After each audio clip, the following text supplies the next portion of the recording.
श्री राधा वल्लभ श्री हरिवंश। आज हमारे श्रीमद् भागवत का 42वां पाठ है, जिसमें विदुर जी के प्रश्न। श्री सुखदेव जी कहते हैं, मैत्रेय जी का यह भाषण सुनकर बुद्धिमान व्यास नंदन विदुर जी ने उन्हें अपनी वाणी से प्रसन्न करते हुए कहा। विदुर जी ने पूछा, ब्राह्मण, भगवान तो शुद्ध बोध स्वरूप निर्विकार और निर्गुण है, उनके साथ लीला से भी गुण और क्रिया का संबंध कैसे हो सकता है? बालक में तो कामना और दूसरों के साथ खेलने की इच्छा रहती है, इसी से वह खेलने के लिए प्रयत्न करता है, किंतु भगवान तो स्वतः नित्य तृप्त, पूर्णकाम और सर्वदा असंग है। वे क्रीड़ा के लिए ही क्यों संकल्प करेंगे? भगवान ने अपनी गुणमयी माया से जगत की रचना की है, उसी से वे इसका पालन करते हैं और फिर उसी में संहार भी करेंगे।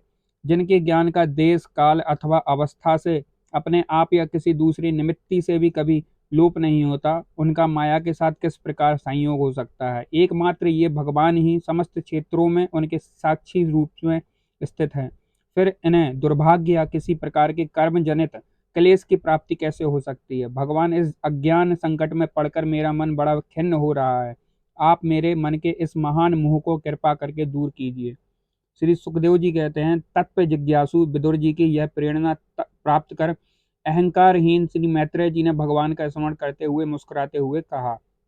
मैत्रेय जी ने कहा, जो आत्मा सबका स्वामी और सर्वथा मुक्त स्वरूप है, वही दीनता और बंधन को प्राप्त हो, यह बात युक्ति विरुद्ध अवश्य है, किंतु वस्तुतः यही तो भगवान की माया है। जिस प्रकार स्वप्न देखने वाले पुरुष को अपना सिर कटना आदि व्यापार न होने पर भी अज्ञान के कारण सत्यवत भासते हैं, उसी प्रकार इस जीव को बंधन आदि न होते हुए भी अज्ञान बस भास रहे हैं। यदि यह कहा जाए कि फिर ईश्वर में इनकी प्रतीति क्यों नहीं होती, तो इसका उत्तर यह है कि जिस प्रकार जल में होने वाली कंप आदि क्रिया जल में दिखने वाले चंद्रमा के प्रतिबिंब में न होने वाली भी भासती है, आकाश स्थित चंद्रमा में नहीं, उसी प्रकार देहाभिमानी जीव में ही देह के मिथ्या धर्मों की प्रतीति होती है, परमात्मा में नहीं। निष्काम भाव से धर्मों का आचरण करने पर भगवत कृपा से प्राप्त हुए भक्ति योग के द्वारा यही प्रतीति धीरे धीरे निवृत्त हो जाती है। जिस समय समस्त इंद्रियों विषयों से हटकर साक्षी परमात्मा श्री हरि में निश्चल भाव से स्थित हो जाती हैं, उस समय गाढ़ निद्रा में सोए हुए मनुष्य के समान जीव के राग द्वेषादि सारे क्लेश सर्वदा नष्ट हो जाते हैं। श्री कृष्ण के गुणों का वर्णन एवं श्रवण अशेष दुख राशि को शांत कर देता है। यदि हमारे हृदय में उनके चरण कमल की रज के सेवन का प्रेम जग पड़े, तब तो कहना ही क्या है। विदुर जी ने कहा, भगवान, आपके युक्ति युक्त वचनों की तलवार से मेरे संदेह छिन्न भिन्न हो गए हैं। अब मेरा चित्त भगवान की स्वतंत्रता और जीव की परतंत्रता दोनों ही विषयों में खूब प्रवेश कर रहा है। विद्वान, आपने यह बात बहुत ठीक कही है कि जीव को जो क्लेश आदि प्रतीति हो रही है, उसका आधार केवल भगवान की माया ही है। वह क्लेश मिथ्या एवं निर्मूल ही है, क्योंकि इस विश्व का मूल कारण ही माया के अतिरिक्त और कुछ नहीं है। इस संसार में दो ही प्रकार के लोग सुखी हैं, या तो जो अत्यंत मूढ़ अज्ञानग्रस्त हैं, या जो बुद्धि आदि से अतीत श्री भगवान को प्राप्त कर चुके हैं। बीच की श्रेणी के संशयापन्न लोग तो दुख ही भोगते रहते हैं। भगवान, आपकी कृपा से मुझे यह निश्चय हो गया कि ये अनात्म पदार्थ वस्तुतः है ही नहीं, केवल प्रतीत ही होते हैं। अब मैं आपके चरणों की सेवा के प्रभाव से उस प्रतीति को भी हटा दूंगा। इन श्री चरणों की सेवा से नित्य सिद्ध भगवान श्री मधुसूदन के चरण कमलों में उत्कट प्रेम और आनंद की वृद्धि होती है, जो अबागमन की यंत्रणा का नाश कर देती है। महात्मा लोग भगवत प्राप्ति के साक्षात मार्ग ही होते हैं। उनके यहाँ सर्वदा देव देव से हरि के गुणों का गान होता रहता है। अल्प पुण्य पुरुष को उनकी सेवा का अवसर मिलना अत्यंत कठिन है।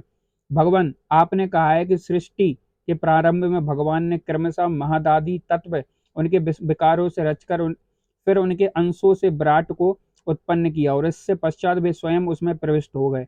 उन विराट के हजारों पैर, जांघें और बाहें हैं, उन्हीं को वेद आदि पुरुष कहते हैं। उन्हीं में ये सब लोग विस्तृत रूप से स्थित हैं। उन्हीं में इंद्रियां, विषय और इंद्रियाभिमानी देवताओं के सहित 10 प्रकार के प्राणों का जो इंद्रिय बल, मनोबल, शारीरिक बल स्वरूप से 3 प्रकार के हैं, आपने वर्णन किया है, और उन्हीं से ब्राह्मण आदि वर्ण भी उत्पन्न हुए हैं। अब आप मुझे उनकी ब्रह्मा आदि विभूतियों का वर्णन सुनाइए, जिनसे पुत्र पौत्र नाती और कुटुंबियों के सहित तरह तरह की प्रजा उत्पन्न हुई। उससे यह सारा ब्रह्मांड भर गया। वह विराट ब्रह्मादि प्रजापतियों का भी प्रभु है। उसने किन किन प्रजापतियों को उत्पन्न किया तथा सर्ग अनुसर्ग और मनमंत्रों के अधिपति मनुओं की किस प्रकार रचना की। मैत्रेय जी, उन मनुओं के वंश और वंशघर, राजाओं के चरित्रों का, पृथ्वी के ऊपर और नीचे के लोकों तथा भूलोक के विस्तार और स्थिति का भी वर्णन कीजिए तथा यह भी बतलाइए कि नर्तक, मनुष्य, देवता, सरीसृप, सर्प आदि, रेंगने वाले जंतु और पक्षी आदि तथा जरायुज, स्वदेज, अंडज और उद्रज, ये चार प्रकार के प्राणी किस प्रकार उत्पन्न हुए। श्री हरि ने सृष्टि करते समय जगत की उत्पत्ति, स्थिति और संहार के लिए अपने गुणावतार ब्रह्मा, विष्णु और महादेव जी से जो कल्याणकारी लीलाएं की, उनका भी वर्णन कीजिए। वेश, आचरण और स्वभाव के अनुसार वर्णाश्रम का विभाग, ऋषियों के जन्म कर्मादि, वेदों का विभाग, यज्ञों के विस्तार, योग का मार्ग, ज्ञान मार्ग और उसका साधन, सांख्य मार्ग तथा भगवान के कहे हुए नारद पांचरात्र तथा तंत्र शास्त्र, विभिन्न पाखंड मार्गों के प्रचार से होने वाली विषमता, नीच वर्ण के पुरुष से उच्च वर्ण की स्त्री में होने वाली संतानों के प्रकार तथा भिन्न भिन्न गुण और कर्मों के कारण जीव की जैसे जैसी और जितनी गतियां होती हैं, वे सब हमें सुनाइए। ब्राह्मण धर्म, अर्थ, काम, मोक्ष की प्राप्ति के परस्पर विरोधी अविरोधी साधनों का वाणिज्य, दंड नीति और शास्त्र श्रवण की विधियां, श्राद्ध की विधि, पितृगणों की सृष्टि का तथा कालचक्र में ग्रह, नक्षत्र, तारागण की स्थिति का भी अलग अलग वर्णन कीजिए। दान, तप तथा इष्ट और पूर्त कर्मों का क्या फल है। प्रवास और आपत्ति के समय मनुष्य का क्या धर्म होता है। निष्पाप मैत्रेय जी, धर्म के मूल कारण श्री जनार्दन भगवान किस आचरण से संतुष्ट होते हैं और किन पर अनुग्रह करते हैं, यह वर्णन कीजिए। द्विजवर, दीन वत्सल गुरुजन और अपने अनुगत शिष्यों और पुत्रों को बिना पूछे भी उनके हित की बात बतला दिया करते हैं। भगवान उन महदादी तत्वों का प्रलय कितने प्रकार का है तथा जब भगवान योग निद्रा में शयन करते हैं तब उनमें से कौन कौन तत्व उनकी सेवा करते हैं और कौन उनमें लीन हो जाते हैं।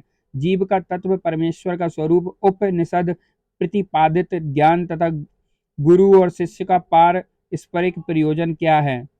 पवित्र आत्मन विद्वानों ने उस ज्ञान की प्राप्ति के क्या क्या उपाय बताए हैं, क्योंकि मनुष्यों को ज्ञान, भक्ति अथवा वैराग्य की प्राप्ति अपने आप तो हो ही नहीं सकती। ब्राह्मण, माया मोह के कारण मेरी विचार दृष्टि नष्ट हो गई है, मैं अज्ञ हूँ, आप मेरे परम सुहृद हैं, अतः श्री हरि लीला का ज्ञान प्राप्त करने की इच्छा से ही मैंने जो प्रश्न किए हैं उनका उत्तर मुझे दीजिए।